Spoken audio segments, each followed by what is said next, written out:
dice la palabra del Señor. Génesis 9, 18 al 29, dice: y los hijos de Noé que salieron del arca fueron Sem, Cam y Jafet. Y Cam es el padre de Canaán.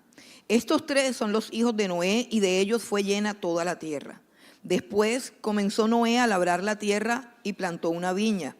Y bebió del vino y se embriagó y estaba descubierto en medio de su tienda. Y Cam, padre de Canaán, vio la desnudez de su padre y lo dijo a sus dos hermanos que estaban afuera. Entonces Sem y Jafet tomaron la ropa y la pusieron sobre sus propios hombros, y andando hacia atrás cubrieron la desnudez de su padre, teniendo vueltos sus rostros, y así no vieron la desnudez de su padre. Y despertó Noé de su embriaguez y supo lo que le había hecho su hijo más joven. Y dijo: maldito sea Canaán, siervo de siervos será a sus hermanos. Dijo más: bendito por Jehová mi Dios sea Sem, y sea Canaán su siervo. Engrandezca Dios a Jafet, y habite en las tiendas de Sem, y sea Canaán su siervo. Y vivió Noé después del diluvio 350 años, y fueron los días de Noé 950 años, y murió. El pasaje que estamos viendo aquí a partir del versículo 18 en el capítulo 9, hay un escenario o un evento que prepara para un acontecimiento, un cambio, algo a lo que vamos a entrar el próximo domingo. Si Dios quiere, vamos a entrar en un asunto que tiene que ver con la fundación y el origen de las naciones. Es decir, cuál es el origen de todas las naciones que hay en la tierra, cuál es el origen de por qué hay unas naciones pobres, hay unas naciones ricas, hay unas naciones fuertes, hay unas naciones débiles. Todo eso nos lo enseña las Escrituras, pero este acontecimiento que hay aquí, un acontecimiento a nivel familiar, un acontecimiento que marcó a una familia y que marcó a toda la humanidad. Parece mentira que un incidente ocurrido al interior de una familia marque toda la humanidad, todas las naciones de la tierra. Por eso es importante que entendamos lo que pasó y cuáles fueron los principios que se manifestaron aquí para que nuestra vida, como decíamos ahorita que estábamos hablando, que nuestra vida esté alineada con Dios y podamos ser bendecidos por Dios.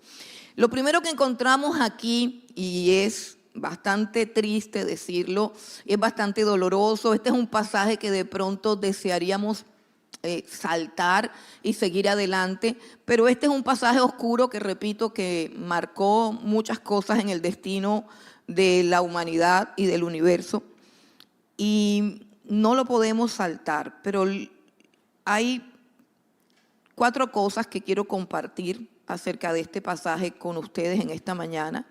La primera cosa que quiero compartir es la caída de un justo. La segunda cosa es el pecado de Cam. La tercera, la reacción de sus hermanos. Y por último, el alcance de la maldición de Noé. Vamos al primer aspecto de la palabra de Dios, que es la caída de un justo.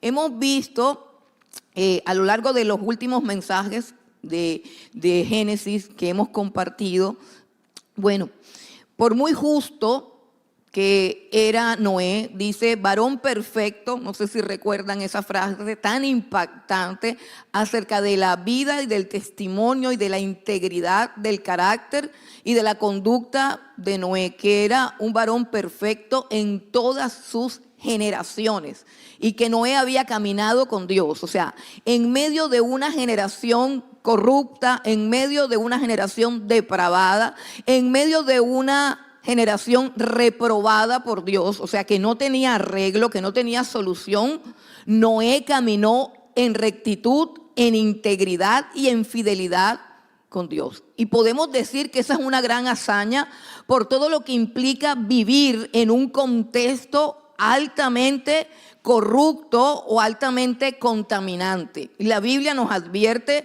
acerca de las malas conversaciones, acerca de las malas compañías, acerca de las malas influencias y acerca de las tentaciones. La Biblia nos advierte de el pecado que nos asedia, ¿cierto? Pero nosotros vimos a un Noé que pudo con todo eso y que se mantuvo firme, que se mantuvo en integridad, que se mantuvo delante de Dios, firme en su fe, firme en sus convicciones, firme en la obediencia a lo que Dios le había dicho. Y este Noé, un varón correcto, un varón íntegro, alcanzó la gracia y la misericordia de Dios en un momento en que Dios iba a castigar toda la tierra, toda la tierra. Dice, pero Noé halló gracia delante de Dios. Este hombre fuera de serie que pudo combatirse con una sociedad depravada por más de 120 años, este hombre también resbaló un día. Este hombre cayó.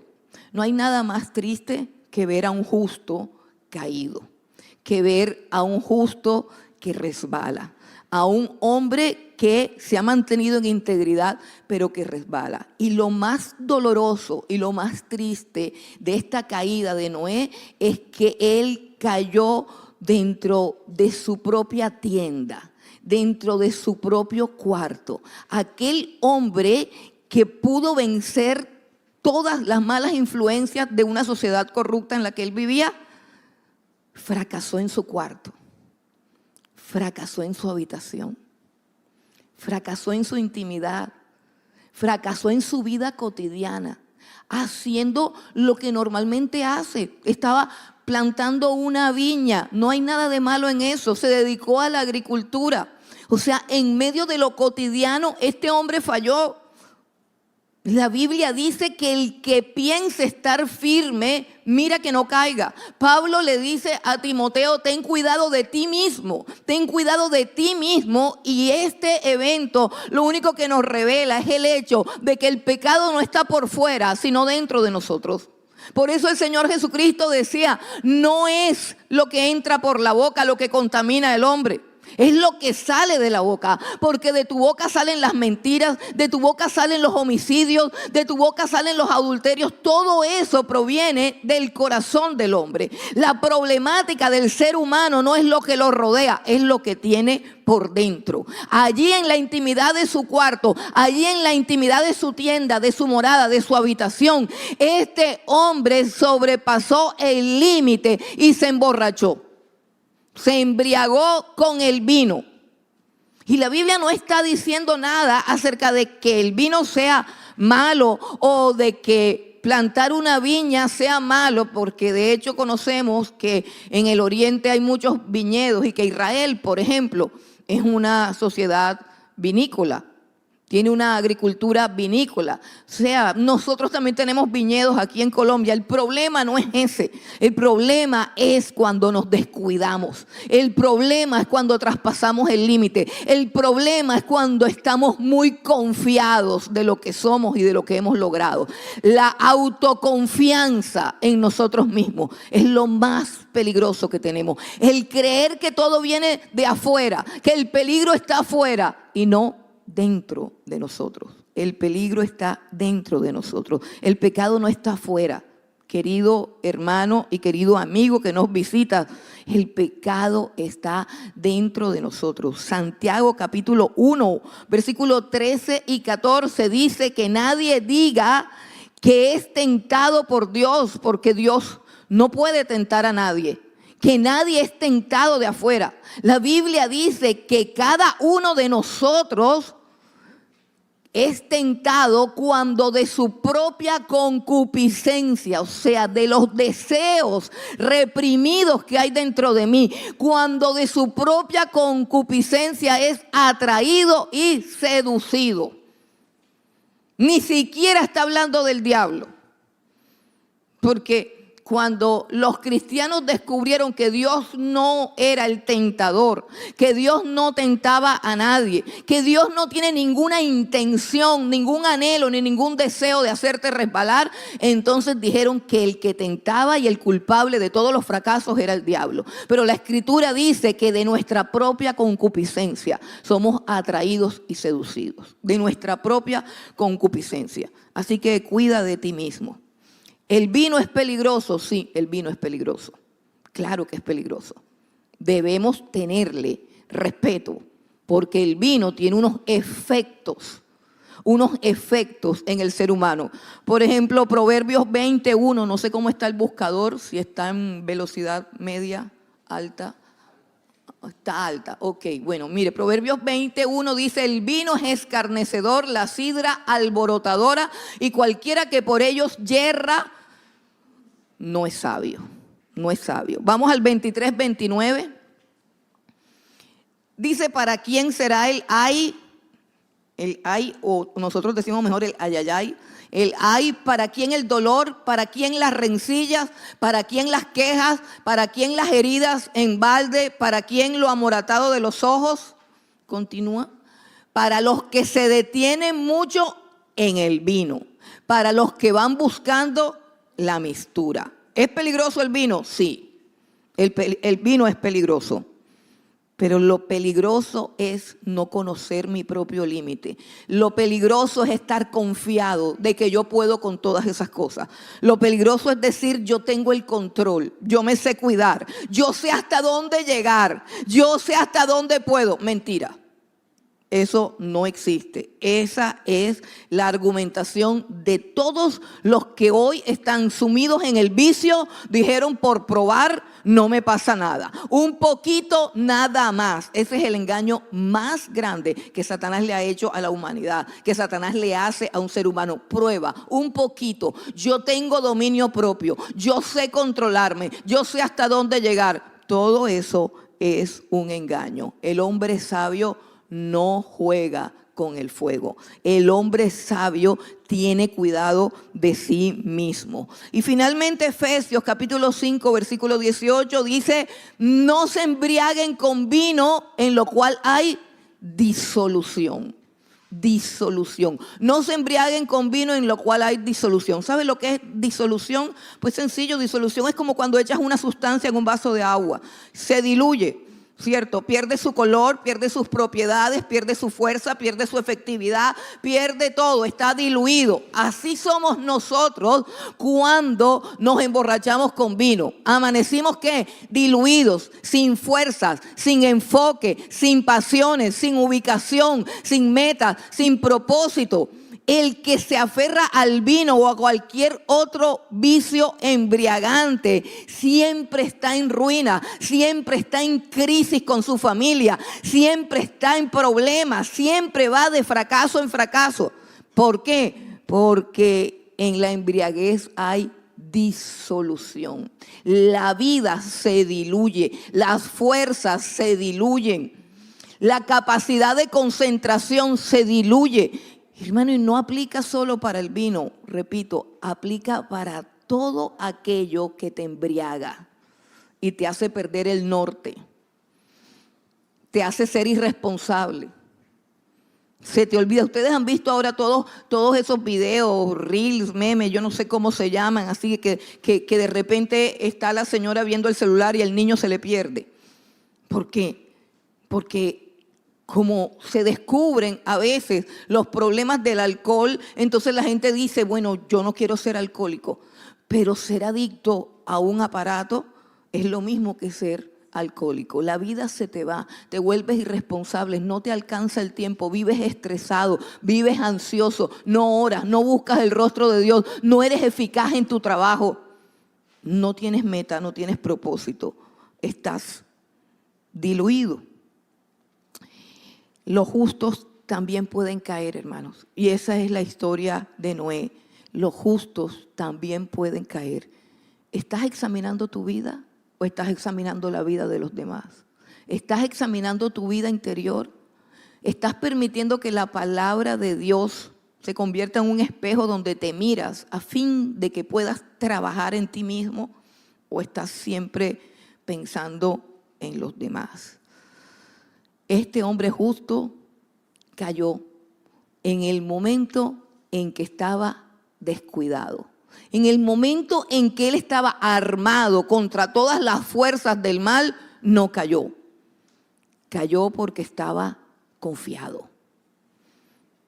La confianza en sí misma, en sí mismo, o sea, el que tú estés confiado en ti, en que tú creas que tienes el control, es una puerta abierta para Satanás.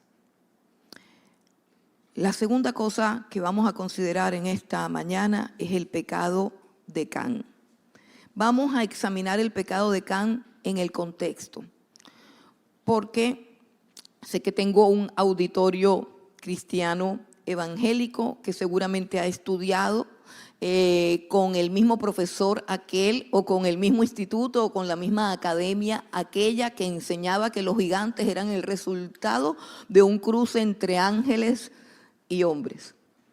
Entonces, como yo sé que esa academia es famosa, es posible que los mismos autores de eso, o sea, de los mismos autores de los gigantes salieron entre ángeles y hombres, de esos mismos autores hay otra película, otra producción que dice que el pecado de Can fue que abusó sexualmente de su papá.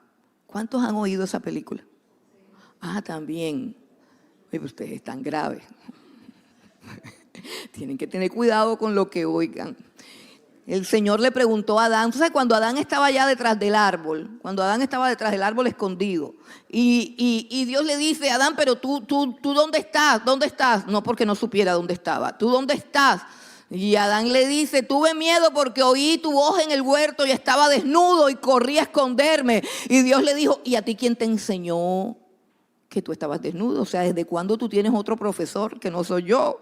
¿Desde cuándo estás oyendo otra doctrina? ¿Desde cuándo estás oyendo a otro maestro? Eso es lo que le dice Pablo a Timoteo. Ten cuidado de ti mismo y de la doctrina. Ten cuidado de quien te enseña. Pues volvemos a la escuela interpretativa de la hermenéutica, la que interpreta las cosas no a la luz de los maestros iluminados ascendidos, que tienen unas revelaciones extrañas y locas, sino a la luz de lo que dice la Escritura, porque la Escritura se interpreta... gloria a Dios. Bueno, entonces, hermanos, resulta que nosotros vemos aquí en la Escritura que el hombre y la mujer, cuando comieron del fruto, del árbol, del fruto prohibido, dice que le fueron abiertos sus ojos y conocieron que estaban desnudos. La vergüenza vino junto con la desnudez. La desnudez es tipo de vergüenza y de humillación en el contexto en el que estamos viendo. La desnudez solamente. Lo que pasa es que tenemos que ir al contexto de la Biblia para entender el significado. Yo no puedo entender el significado de un evento en un contexto diferente. En este contexto, todo el mundo se quita la ropa y no ha pasado nada. Estamos en un contexto en el que entre menos ropa tenga, más orgullosa estoy. Ese es el eslogan de las mujeres de ahora. Pero ahora no solamente son las mujeres, también son los hombres que exhiben la musculatura y todo lo demás que quieren exhibir. Nosotros nos movemos en una sociedad que le encanta la desnudez y que se enorgullece de la desnudez. Pero yo no puedo interpretar la Escritura dentro de mi mente. Porque la mente de Adán, de Eva y de todos sus descendientes no tenía ese concepto todavía como de virtud. La mente de Adán y Eva sabía relacionar directamente la desnudez con la vergüenza. Desnudez con vergüenza. Desnudez con vergüenza. ¿Usted sabe cuál es la única pauta que la Biblia le da a la vestidura de una mujer? ¿Sabe cuál es? ¿Sabes cuál es la única pauta? No dice nada del pantalón, no dice nada de la falda, tampoco dice nada del arete y menos del maquillaje. Todo eso son inventos. Son inventos. Y si usted cree que no es un invento, yo le doy todo el tiempo que quiera que me traiga un versículo bíblico que diga que ponerse un arete es pecado. Un versículo bíblico. Un versículo bíblico que diga que el maquillaje es pecado. Un versículo bíblico que diga que el pantalón en la mujer es pecado. Un versículo bíblico que usted me lo traiga y yo renuncio enseguida a mi ministerio. No lo hay. Si usted va a hablar de eso, tiene que citar a ciertas personas, repito, iluminadas, ascendidas, que subieron al tercer cielo, vieron cosas y bajaron. Pero no va a citar nada de la Escritura. La Biblia dice 3 cosas acerca del vestido de la mujer. Que se vista, son 3, decorosamente, con pudor. Usted sabe lo que es el pudor, lo que ya se perdió. Pudor es aquella cosa que no la hay, que usted tiene que buscarla, porque no la hay. Busque a una mujer decente. Busque a una mujer que tenga el ombligo debajo de la blusa, para que vea que va a ser difícil. Váyase para un centro comercial para que usted vea lo que va a pasar, lo que va a ver. No, es que hace mucho calor. No, eso no es calor, es ausencia de pudor. La mujer debe vestir decorosamente, con pudor y con modestia. Eso es todo. Eso es todo. Eso es todo. Tenga pudor, tenga modestia y sea decorosa. Esos son los parámetros bíblicos. Pero la desnudez en ese tiempo era completamente deshonrosa. De hecho, Adán y Eva corrieron ellos solos al verse desnudos, al sentir por primera vez vergüenza. Usted ha escuchado ese tema que dice que hemos perdido la vergüenza. Pues el ser humano se va degradando poco a poco hasta el punto que pierde la vergüenza. Ya. Y el hecho que no te dé pena no significa que no sea vergonzoso. Repito, el hecho de que a ti algo no te dé pena y que no sientas nada no significa que eso no sea vergonzoso. No significa que no debes apenarte. Significa que hemos ido avanzando en una sociedad que cada vez siente menos vergüenza y cada vez se enorgullece más de aquello por lo que debería avergonzarse. Eso es lo que dice la Escritura. Que de las cosas que deberíamos avergonzarnos en esta era hoy, estamos orgullosos. Así que el cubrir su desnudez era su honra y su dignidad. Y Dios entendió ese estado tan vergonzoso de desnudez que le quita esa cobertura tan frágil, le quita esa cobertura tan superficial y barata de hojas de higuera y lo cubre con pieles de animales. Lo que aparece en la Escritura y lo que nos da el contexto de la gravedad de lo que hizo Can es que la desnudez era igual a deshonra. La desnudez, solamente la desnudez, era igual a deshonra, a vergüenza. Y estos antepasados no se dejaban ver desnudos porque su desnudez era su vergüenza. Su desnudez era su vergüenza. Entonces, la Biblia nos dice acerca de Can, primero en el contexto exterior, que él vio la desnudez de su padre. Y bueno, cualquiera de nosotros puede pensar, ¿y qué culpa tiene Can de que el papá pasado de copas se haya quitado la ropa y se haya quedado desnudo en su tienda? ¿Qué culpa tienen mis ojos de ver lo que está de frente? Esa sería una pregunta. Pues ya nosotros vimos acerca de la culpabilidad de Noé. Pero ¿cuál es realmente la culpa de Can? ¿Cuál es realmente el pecado de Can?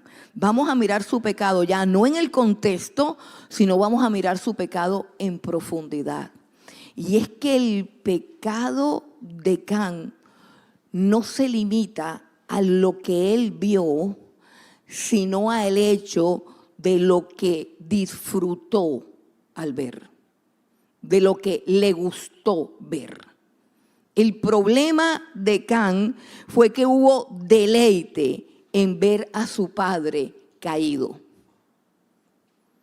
Recordemos cómo la Biblia describe al padre de Can, a Noé.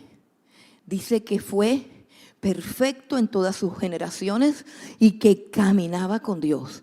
Pero además de eso, en el Nuevo Testamento, en el libro de Hebreos, dice que él fue pregonero de justicia. Pregonero de justicia. Pregonero de justicia. Imagínese a usted crecer con un papá que es pregonero de justicia. Imagínese que su papá esté todo el día proclamando la palabra de Dios y haciéndolo o reconviniéndole acerca de cada vez que usted quiere violar un principio, cada vez que usted quiere hacer lo malo, está ese hombre ahí en rectitud, guiando su casa, asumiendo su autoridad, ejerciendo su sacerdocio, con una vida de integridad que le da autoridad para exhortar, autoridad para reprender, autoridad para corregir. Todo el tiempo, imagínese todo esa carga pesada de justicia, de verdad, de predicación, de formación en un corazón rebelde que no quiere obedecer a Dios. ¿Cuánta alegría daría a un pecador rebelde que no quiere ordenar su vida, que su padre tenga un resbalón? Que su padre tenga una caída, que lo podamos señalar y decir, viste, ese que tanto habla, ese que tanto regaña, ese que tanto molesta, ese que tanto exige, por fin cayó también como todos nosotros. ¿Sí entienden el sentir? Y era tan bueno el descubrimiento de la falla de su padre. Le producía a él tanta paz en su conciencia. ¿Por qué? Porque el pregón de Noé, porque el sermón de Noé, porque la exhortación continua de Noé le atormentaba la conciencia. Pero por primera vez encuentra una falla, por primera vez encuentra un error, por primera vez se alivia esa conciencia y dice, él también cayó. ¿Sí ve? Qué bueno es hablar mal de alguien cuyas enseñanzas nos cuestionan, nos confrontan, nos humillan. Repito, eso producía como cierta paz. Y lo otro es que la caída de la autoridad, miren, hay un principio que yo aprendí y lo he dicho varias veces acá. Hay dos libros después de la Biblia. La Biblia es el gran libro que cambió mi vida para siempre, la Biblia. Pero después de la Biblia yo he leído dos libros más, de los cuales hubo un antes y un después. Uno de esos libros se llama Autoridad Espiritual y fue escrito por Watchman Nee. No todo lo que escribe él es perfecto, pero ese libro es un recorrido por todas las rebeliones de todos los hombres en la Biblia. Y él hace un recorrido, se llama autoridad espiritual. Y cuando decimos autoridad espiritual, uno dice, yo quiero tener de eso. Y por eso lo leí, porque yo dije, yo quiero tener de eso. Si Dios me ha llamado a proclamar su palabra, yo necesito autoridad. ¿Y cómo se tiene autoridad en términos espirituales? Porque eso es algo que tenemos que recuperar, la autoridad. Y bueno, este libro enseña unos principios. Yo sé que algunos de ustedes no pueden leer, porque ya la capacidad de leer se la absorbió el celular. Pero les tengo una buena noticia. Para los que ya se les secó por acá ¿cómo se llama esto de acá? La corteza prefrontal ya se secó. Entonces yo le tengo el remedio. Está en YouTube, audiolibro. Póngase los audífonos y diga, señora, es que esto me entre. Porque te digo una cosa, si eso no entra, no hay nada. Escucha, no hay nada. Y repito, es un libro bíblico porque comienza desde acá. Esta es la primera rebelión contra la autoridad. El primer principio del libro dice que el trono de Dios se fundamenta sobre la autoridad. Y la vida consiste en estar bajo autoridad o en contra de autoridad. Adivine, los hijos de Dios, ¿en qué lugar están de la autoridad? ¿Debajo o en contra? Si el trono de Dios está fundamentado por la autoridad es la que rige el trono de Dios. Mire, yo le digo esto porque es que cuando uno llega a los pies de Cristo, uno llega al trono supremo del universo, al que gobierna todas las cosas, al que decidió quién era tu papá, al que decidió quién era tu jefe, al que decidió quién era nuestro presidente. Ese es el trono de Dios. Hermano, y cuando uno está por fuera de ese entendimiento, de esa comprensión, uno está en contra de Dios. Dice el libro de Romanos que toda autoridad es establecida por Dios y que los que se resisten a la autoridad, a Dios mismo se están resistiendo. Así de sencillo, hermano. Así de sencillo. Por ejemplo, nosotros tenemos una autoridad bastante compleja, ¿cierto? La autoridad que tenemos en nuestro país es gravísima. Hermano, y no hay remedio. No hay remedio. El único que puede resolvernos el problema es Dios.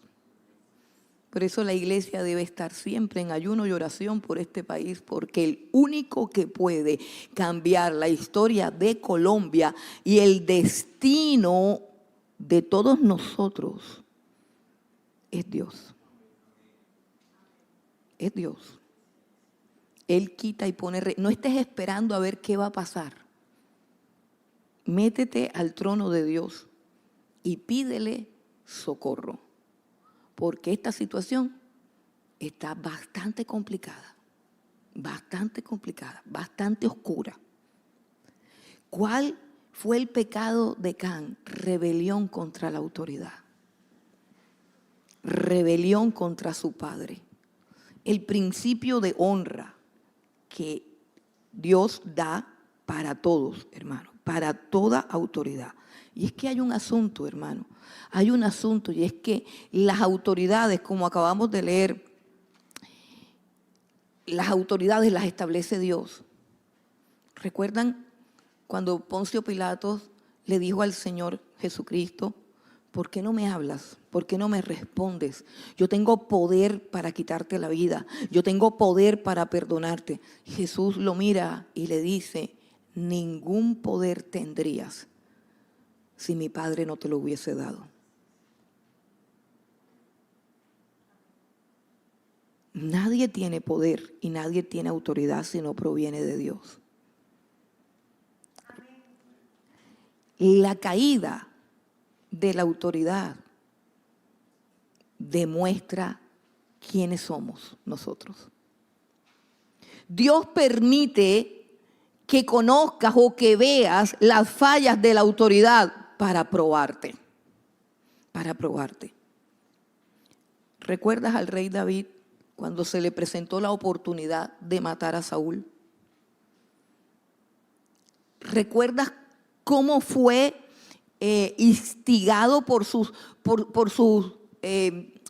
los capitanes de su ejército? Le decían: mira, David, Dios lo ha entregado entre tus manos. Porque los ejércitos de David estaban en una cueva. Estaban todos alrededor de una cueva. Y el rey Saúl entró a esa cueva a hacer sus necesidades. Y él se agachó y estaba completamente desprevenido. No tenía ni idea que estaba rodeado por David y por los guerreros de David. Y los líderes del ejército de David le dijeron: este es el día que hizo el Señor. El Señor lo ha entregado en tus manos. Y David, dice la Escritura, que temblaba de miedo y decía: yo no voy a poner mi mano sobre el ungido de Jehová. Yo no voy a poner mi mano sobre el que Dios ha ungido. Y es que eso es lo que es la autoridad. Escucha, la autoridad es una investidura que Dios es quien la da y Dios es quien la quita. Tú no puedes quitarle la autoridad a nadie.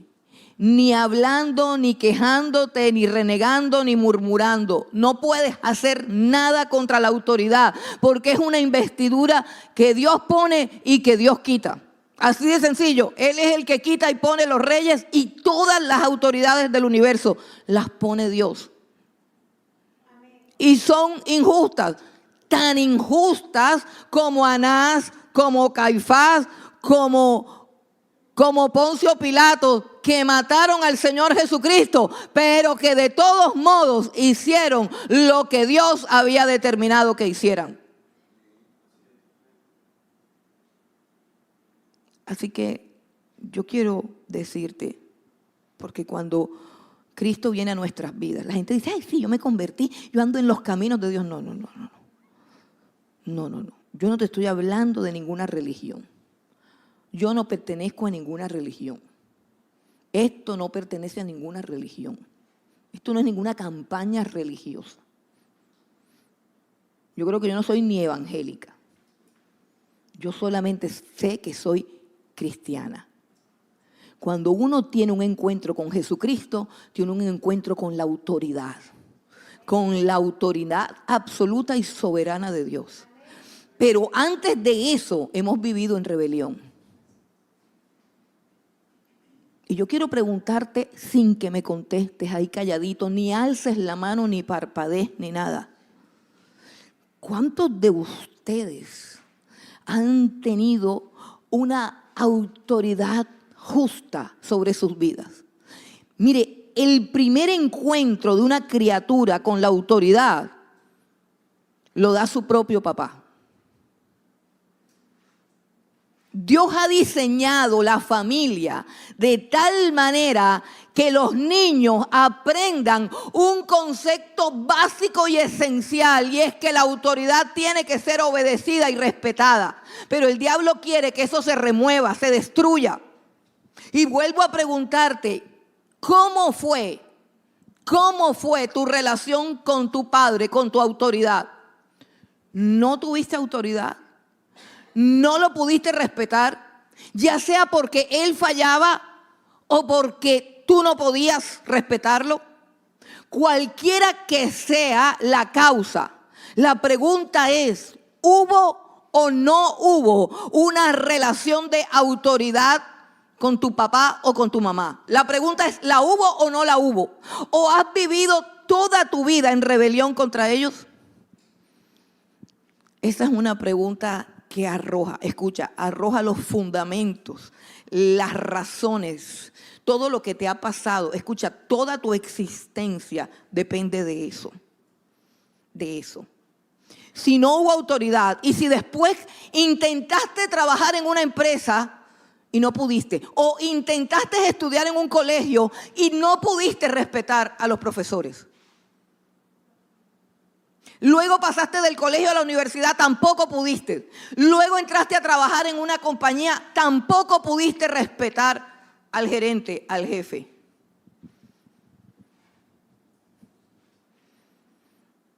Esa es la causa de todo lo malo que te pasa. No lo busques en otro lado. No lo busques. Es la causa de toda maldición. Es la causa de toda escasez. Es la causa de que ¿por qué a mí? Esa es la causa. Escucha, ve al punto, al origen.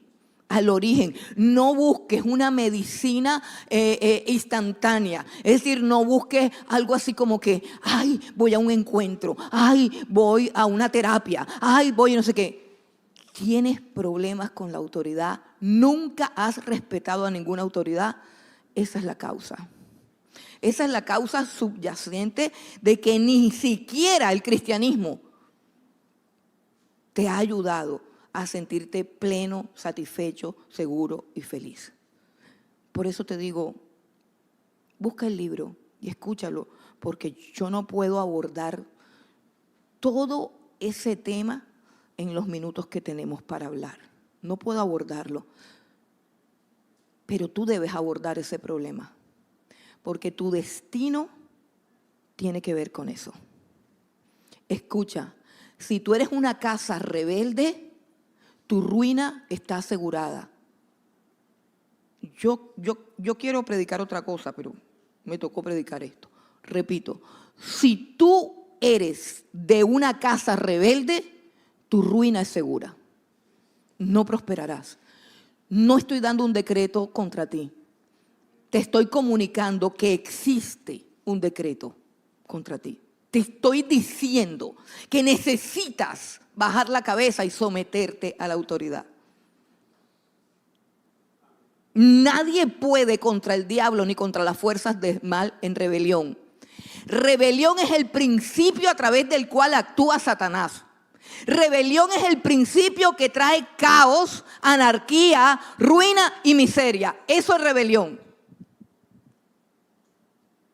Nadie puede conseguir nada de Dios en rebelión. Nadie. Tienes que arreglar el asunto de la autoridad. Si ya tu papá se murió, si ya todo eso pasó, revisa las relaciones que tienes ahora. Repito, si eres de una casa rebelde, o sea, a mí nadie me dice lo que tengo que hacer.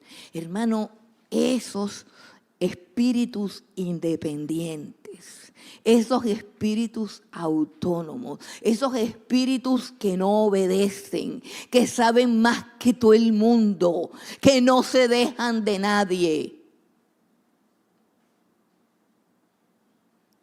Mire, en todas las congregaciones hay ovejas y hay cabros. ¿En qué se diferencian las ovejas de los cabros? ¿Por qué a veces yo hablo con tanta propiedad? Y dice, ay, hermana, no hable así. Hermano, las ovejas obedecen. Los cabros se quejan y murmuran. Se rebelan, se oponen, llevan la contraria. Y estoy hablando de la gente que tiene años en el evangelio. Les gusta contradecir. Ahora, cuando usted encuentre un personaje así, contradictor, revolucionario, problemático, anarquista, no le gusta la autoridad, todo lo critica, hace lo que le da la gana, no acepta nada, no acepta horario, no acepta amonestación, no acepta nada. A mí que no me digan ni dónde me voy a sentar, es que no me digan nada. Examine su vida. No lo examine a él, examine su vida, examine sus frutos y pregúntese si usted quiere tener los mismos frutos de él. Pregúntese si usted quiere la vida que tiene él. Porque la rebelión siempre va acompañada de maldición. Escuche, la rebelión siempre va acompañada de maldición. Hubo una época, así como hubo que la época de los pactos, pacta por tu hijo y todo era con plata, paga. Yo no sé si eso todavía existe, pero bueno, yo me convertí en esa época y el Señor nos levantó para que dijéramos que no había necesidad de pagarle a Dios por ninguno de sus favores. Todo Él es gracia infinita. Pero también ha habido unas ideologías, unas creencias acerca de las maldiciones generacionales, que le enseñan a la gente que si siempre estás enfermo, eso tiene que ser una maldición generacional. Que si siempre estás endeudado, eso tiene que ser una maldición generacional. Que si ninguna mujer se queda contigo y todos te dejan, o sea, todo lo arreglan con maldiciones generacionales y entonces tienen unos seminarios para acabar con las maldiciones generacionales. Y eso no es de seminario, eso no es de reflexión, eso no es de un éxtasis, no, eso es un modelo de vida en contra de la autoridad. Te repito, tú has estado bajo autoridad. Si tú nunca has estado bajo autoridad, si nunca te ha tocado bajar la cabeza y obedecer, tú no has caminado por el sendero de Jesús. Has caminado por el sendero de la religión, pero no por el de Jesús. En el sendero de Jesús, la Biblia dice que Él, siendo en forma de Dios, no estimó el ser igual a Dios como algo a lo cual aferrarse, sino que se despojó a sí mismo, tomando forma de hombre y estando en la condición de hombre, asumió la forma de un esclavo y estando en la forma de un siervo, de un esclavo, se hace obediente hasta la muerte y muerte de cruz, por lo cual Dios lo exaltó hasta lo sumo. Si tú quieres algo de gloria, si tú quieres algo de honra, si tú quieres algo de exaltación, que no venga del diablo, sino de Dios, te tienes que humillar y someterte a toda autoridad. La Biblia dice que el único camino para vencer a Satanás es someteos pues a Dios. Someteos pues a Dios. Resistid al diablo y huirá de vosotros. Toda esa rabia en contra de la autoridad no lleva sino a la ruina. Este es el primer brote de rebelión contra la autoridad. Y queda claro el pecado de Can cuando entra en contraste con la obediencia, sumisión y respeto de sus dos hermanos, Sem y Jafet. Sem y Jafet arrojan tanta luz en este pasaje. Por eso puedes mirar que un hombre y una mujer que honran y respetan la autoridad traen luz al mundo, traen bendición al mundo y son portadores de bendición. Para toda la oscuridad que le quieren meter a este pasaje acerca de que el problema fue, porque ¿qué tanto es ver al Señor? ¿Qué pecado? O sea, ¿cómo le van a hacer eso a ese pobre hombre? No. La actitud de Jafet y de Sem tomaron la túnica de su padre y comenzaron a caminar con la túnica agarrada entre los dos de espaldas, con el rostro vuelto para no verlo. Contexto. Eso nos dice claramente que aquella cosa era tan grave, que aquella cosa era tan horrenda. Así ve que no necesitamos a los iluminados que nos digan que necesitamos leer, hermano, necesitamos leer, pero como la corteza está, no leemos. Nos gusta oír lo que no debemos oír.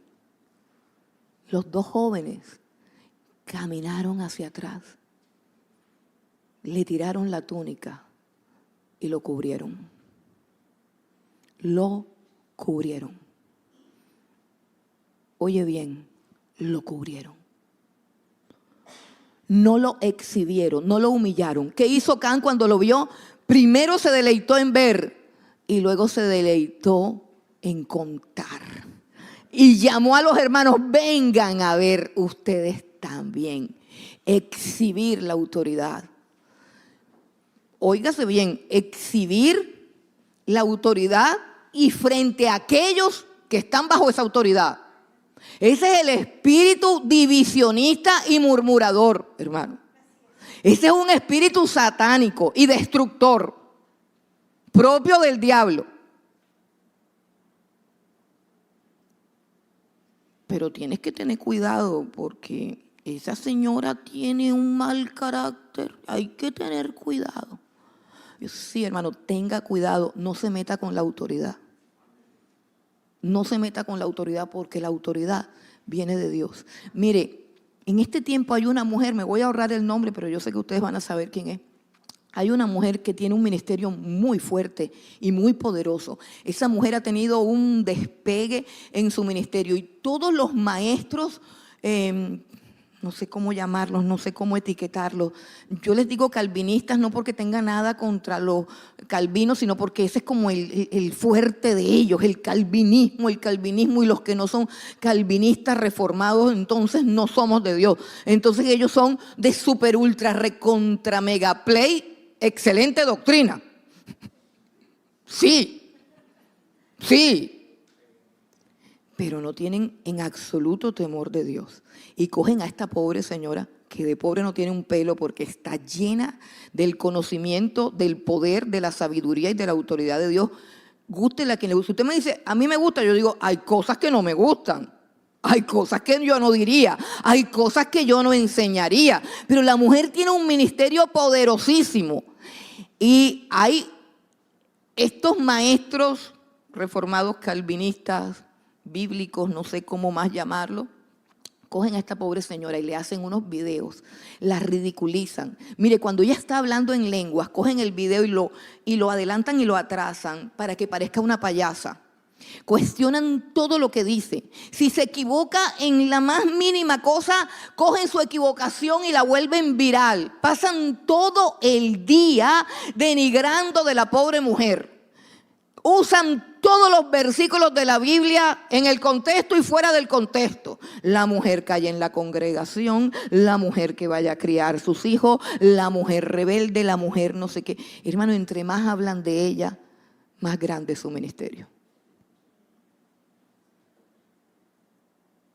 Sí, ya yo sé que tú sabes. Bueno, mejor.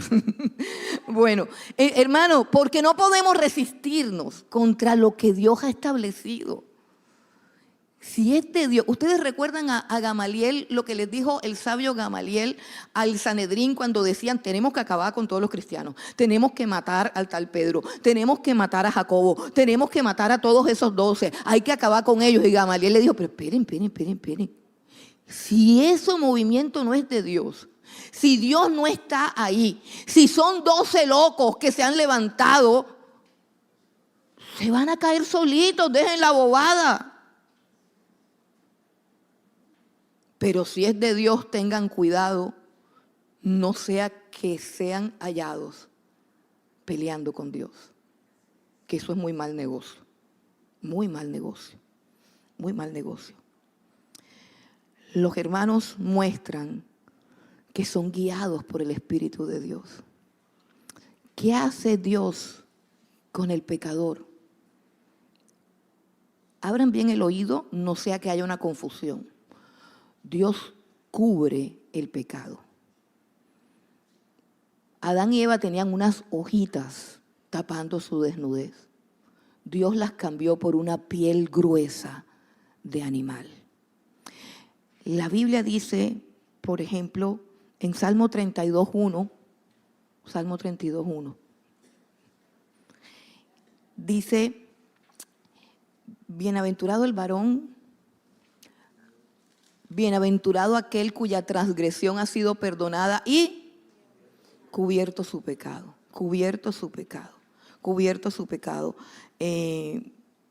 También tenemos Primera de Pedro 4:8.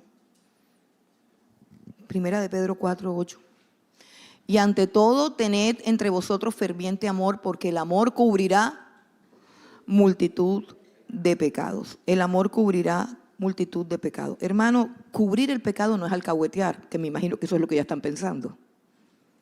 Cubrir el pecado no es complicidad, no es alcahuetear, no es promover, no es ocultar, no es tapar. Cubrir el pecado es como colocar una venda. Usted tiene una herida y la cubre. ¿Para qué la cubre? Para que sane, para que no se infecte. Dios nos cubre para limpiarnos. Dios nos cubre para sanar. Hermano, ¿qué tal que Dios sacara a la luz todo ese poco de malos pensamientos que se le atraviesan a uno todos los días? Yo no estuviera aquí de pie. Claro, ustedes sí, porque tienen unas caras de santos todos. Dios mío, ¿qué hacemos con esta santidad que hay aquí? Hermanos, cubrir no es alcahuetear. Cubrir es vendar para que el pecador pueda sanar. Escucha, acusar, denunciar y exhibir no es sinónimo de santidad. Olvídate. No. ¿Quién acusará a los escogidos de Dios? ¿Cómo se llama el diablo? El acusador. Eso es una función satánica. Repito, no es alcahuetear. El pecado debe ser confrontado, no exhibido, desnudado y publicado para vergüenza del pecador. No, ese es otro espíritu. Ese es otro espíritu. El Espíritu de Dios cubre y espera. Espera que el Espíritu Santo actúe. Espera que la sangre lo limpie. Espera que la palabra lo redarguya de pecado. Espera en la transformación gloriosa que Cristo hará en ese pecador. El Espíritu de Dios dobla rodillas para que el Espíritu Santo actúe, para que la palabra de Dios entre, para que se caigan las vendas de los ojos, para que le amanezca a Dios. Eso es lo que hace el Espíritu Santo. No hemos venido a condenar a nadie, hemos venido a salvar. El que condena será Dios en los últimos tiempos. Pero ahora hemos venido a buscar al pecador para decirle que hay refugio en Cristo Jesús. Que hay misericordia, que la sangre de Jesús lo puede limpiar, que el Espíritu de Dios lo puede transformar, que su palabra lo puede renovar. Eso es lo que venimos a decirle al pecador y tenemos que cubrirlo con amor, con misericordia. ¿Cómo reaccionas ante el pecado de tus hermanos? Al mundo le encanta ver caído a un cristiano. Al mundo le fascina publicar. Miren, por ejemplo, si un ingeniero o un médico hace algo malo, nada más dicen que fulano de tal hizo algo malo. Pero si es cristiano o si es pastor, el titular dice de primero, pastor evangélico. ¿Y eso qué importa que sea pastor o no? De todos modos, lo malo es malo. Claro que es peor que sea pastor, pero al mundo le encanta publicar todas esas cosas. Sería el colmo que nosotros nos alegráramos de eso. Nos debiera doler. Debiéramos sentir dolor, debiéramos sentir vergüenza cuando un hermano está caído. Y con ese dolor y esa vergüenza podemos ir donde el hermano y decirle, mira, deja de hacer esto. Cristo murió por ese pecado. La sangre de Jesús te limpia. Arrepiéntete. No quiero que vengan consecuencias de lo que estás haciendo. Dios te ha traído a este lugar para bendecirte, para perdonarte, para limpiarte, para transformarte, para amarte, para restaurarte, no para condenarte. Aunque suene dura la palabra, Dios lo que quiere es limpiarte. Dios lo que quiere es transformarte. Miremos por último el alcance de esta maldición. Resulta que una de las cosas que se preguntan, por ejemplo, si nosotros miramos el versículo 18, nos vamos a dar cuenta que a Can lo ponen siempre aparte y ponen Can, el padre de Canaán. Can, el padre de Canaán, porque el escritor bíblico tiene una intención de introducirnos en la problemática de Canaán. en el origen de la depravación de los cananeos, en la razón y en la causa de los juicios de Dios sobre Canaán. Porque cuando Dios le entrega la tierra de Canaán a Israel, está ejecutando un juicio, y por eso le dice a los judíos que todos los cananeos deben morir, que no puede quedar ni un solo cananeo vivo, porque es un juicio a una sociedad completamente depravada. Porque si bien el Señor juró que nunca más iba a destruir la tierra con un diluvio, Él sigue siendo el juez de toda la tierra.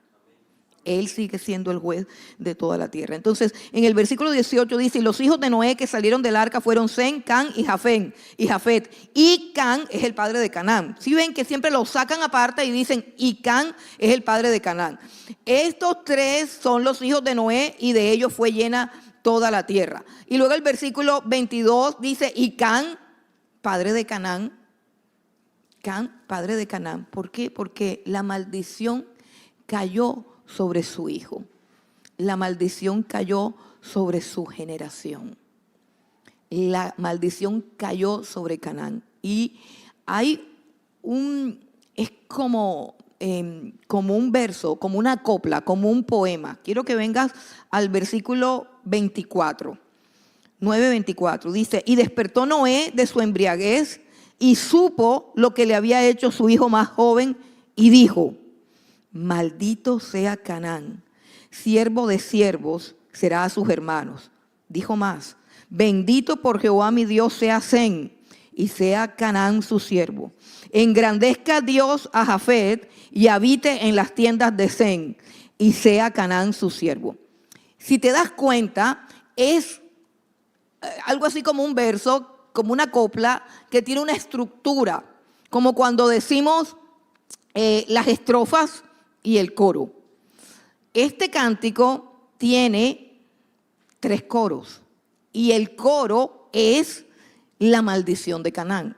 Dice, comienza por el coro y dijo: maldito sea Canaán, siervo de siervos será a sus hermanos. Luego es interceptado por una estrofa, podríamos llamarlo así, que es una bendición. Bendito por Jehová mi Dios sea Sem, y luego viene nuevamente el coro: y sea Canaán su siervo. Segunda vez que maldice a Canaán. Luego viene una bendición para Jafet y una bendición para Sem. Y dice: engrandezca Dios a Jafet y habite en las tiendas de Sem, y sea Canaán su siervo. Otra vez. Sí. ¿Te diste cuenta de la estructura? Es una maldición triple. Bueno, hay todo un estudio que no podemos hacer aquí acerca del origen de las naciones, donde nos muestran claramente que, por ejemplo, Sem es el padre de todos los pueblos semitas, es decir, de él viene el pueblo judío. Jafet es el padre de todos los europeos, y Europa ha gozado siempre de prosperidad, ha gozado siempre de grandeza, Europa. Pero Sem, del cual vino el pueblo de Israel, dice: engrandezca Dios a Jafet, engrandezca Dios a Jafet. Ahí habla de una bendición de engrandecer a Jafet. Habla de la prosperidad de los pueblos de Europa. Y habita en las tiendas de Sem. Este habita en las tiendas de Sem no se refiere a Jafet, sino a Dios. Escucha, el versículo 27, el sujeto de la acción es Dios. Entonces, Noé dice que Dios engrandezca a Jafet y que Dios habite en las tiendas de Sem. Entonces, los pueblos semitas, específicamente la parte que tiene que ver con Israel, heredaron la bendición espiritual, que es la mejor, porque la bendición espiritual casi siempre va acompañada de la material. Busca primero el reino de Dios y su justicia, y todo lo demás vendrá por añadidura. Pero los pueblos europeos, en ese entonces, Jafet recibió una bendición material, una bendición económica, una bendición de prosperidad. Pero Canaán iba a ser esclavo de ambos pueblos. Canaán es el padre de los etíopes, de los africanos, de todos los pueblos que por años, escucha, por años, por siglos, padecieron esclavitud. Y no se trata del color de la piel, sino de la rebelión del corazón. Escucha bien, no se trata del color de la piel, sino de la rebelión que hay en el corazón. Si bien estos tres hijos de Noé son la raíz de toda la humanidad, todos descendemos de ellos tres, todos.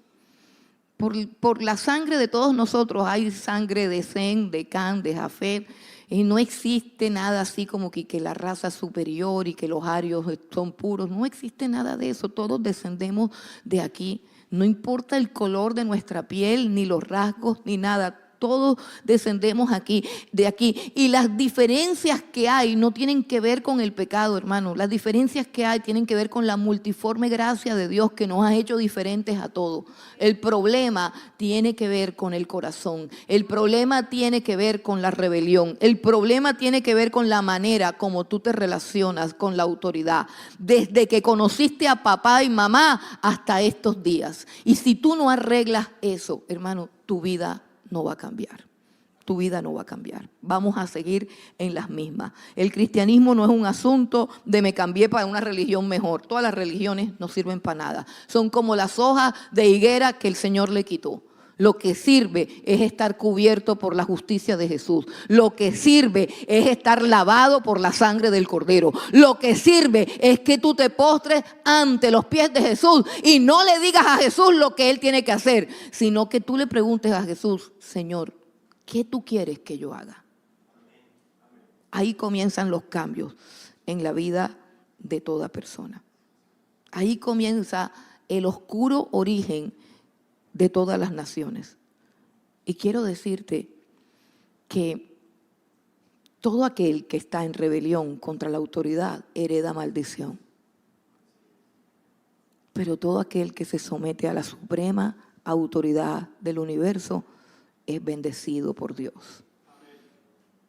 Bendito sea el Dios y Padre de nuestro Señor Jesucristo, que nos bendijo con toda bendición espiritual en los lugares celestiales con Cristo Jesús, según nos escogió en Él, en Jesucristo, para que seamos santos y sin mancha en Cristo Jesús.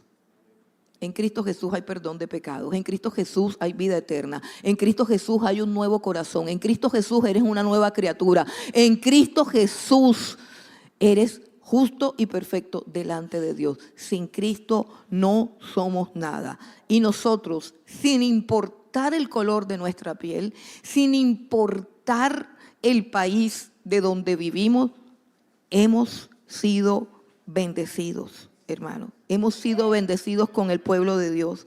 Quiero que vayamos a Gálatas un momentico, Gálatas capítulo 3, versículo 9.